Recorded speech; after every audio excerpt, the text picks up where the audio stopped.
जी नाज़रीन, कंबर अली खान कामा की ख़बर ॾींदा हलूं त सीनियर जर्नलिस्ट ज़िले प्रेस क्लब कंबर जो खजानजी शबीर राजपूत 52 साल जी उम्र में इंतकाल करे वियो, जंहिंजी जनाज़े नमाज़ कंबर शहर बुखारी ईदगाह में अदा की वई।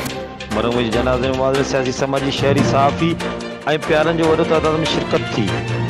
खेसि बुखारी कब्रिस्तान में दफ़न कयो वियो। पोइ हिननि में 10 पुट 10 धीअरूं हिकु बेवा छॾे वियो। सीनियर सहाफ़ी शबीर राजपूत जी ताज़ियत जारी आहे।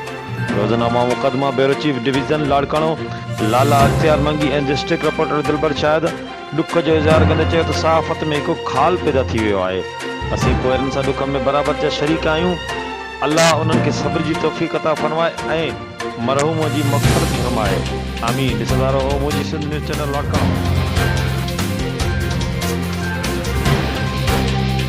हक़नि जी हासिलात लाइ सिर्फ़ु मुंहिंजी सिंध न्यूज़ चैनल लाड़काणो।